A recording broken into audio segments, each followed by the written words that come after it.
السلام علیکم دوستو، آپ کو معلوم ہے کہ اتر پردیش کے ضلع مظفر نگر کے ایک اسکول میں کیا واقعہ پیش آیا؟ اسی واقعے کی تصدیق کرتے ہوئے famous fact checker alt news کے کو فاؤنڈر محمد زبیر بھائی نے وہ ویڈیو سوشل میڈیا پر پوسٹ کی اور لکھا کہ یہ خبر بالکل سچی ہے، جس کے بعد ان کو تنبیہ کی گئی کہ اس طرح بچے کی شناخت ظاہر ہو جاتی ہے، لہٰذا اس ویڈیو کو ڈیلیٹ کر دیا جائے۔ انہوں نے وہ ویڈیو ڈیلیٹ کر دی اور اس کا اسکرین شاٹ لگا دیا، صرف یہ بتانے کے لیے کہ یہ ویڈیو جو وائرل ہو رہی ہے یہ بالکل سچی ہے اور واقعی میں ایسا حادثہ مظفر نگر کے نیہا پبلک اسکول میں پیش آیا ہے۔ لیکن دوستو، دوغلی پالیسی دیکھیے یو پی گورنمنٹ کی، یوگی آدتیہ ناتھ کی، کہ اس ٹیچر کے خلاف جس نے یہ اتنا بڑا جرم کیا، بچوں کو نفرت سکھائی، بچوں کے ذریعے یہ دہشت گردی انجام دی، اس کے خلاف کوئی کارروائی نہیں ہوئی، وہ آزاد گھوم رہی ہے۔ منتری لوگ اس کے ساتھ بیٹھ کر کے پکچر لے رہے ہیں، اس کا انٹرویو پر انٹرویو لیا جا رہا ہے، لیکن محمد زبیر بھائی نے اس واقعے کی تصدیق کر دی تو ان کے خلاف FIR درج کر لی گئی، ان کے خلاف کارروائی شروع ہو گئی۔ یہ دوغلی پالیسی ہے ہماری سرکار کی۔ یہ سرکار کہتی ہے سب کا ساتھ، سب کا وکاس، سب کا وشواس، لیکن یہ صرف ایک نعرہ ہے، ایک جھوٹ ہے، ایک دھوکہ ہے، فریب ہے، اس کے علاوہ کچھ بھی نہیں ہے۔ ہمارے اس پیارے ملک میں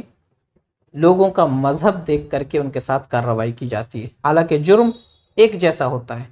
دونوں کا جرم ایک جیسا ہوتا ہے، لیکن نام دیکھ کر کے اور مذہب دیکھ کر کے ان کے ساتھ کارروائی کی جاتی ہے۔ اگر وہ مسلمان ہے تو اس کے ساتھ سخت سے سخت معاملہ کیا جاتا ہے، وہ اگر کسی اور مذہب کا ہے تو اس کے ساتھ دوسرے طریقے کا معاملہ کیا جاتا ہے۔ تو دوستو، یہ ہمارا پیارا ملک ہے جس کی صورتحال اس وقت ایسی ہو گئی ہے کہ مجرموں کو کھلی آزادی مل رہی ہے، اور جو بے قصور لوگ ہیں، جو ظلم کو ظلم کہہ رہے ہیں، نفرت کو نفرت کہہ رہے ہیں، جو ظلم کے خلاف آواز اٹھا رہے ہیں، ان کے خلاف کارروائی کی جا رہی ہے۔ بڑی ہی افسوسناک صورتحال ہے۔ ہم سب کو چاہیے کہ ہم اس ظلم کے خلاف آواز اٹھائے، محمد زبیر بھائی کے ساتھ اس وقت کھڑے ہوں، کیونکہ وہ حق کے ساتھ ہیں، انصاف کے ساتھ ہے۔ انہوں نے ظلم کو ظلم کہنے، نفرت کو نفرت کہنے کی ہمت دکھائی ہے، تو ہم سب کو چاہیے ہم ایسے آدمی کا سپورٹ کریں۔ اور اس سرکار نے جو ان کے خلاف یہ کارروائی شروع کر دی ہے،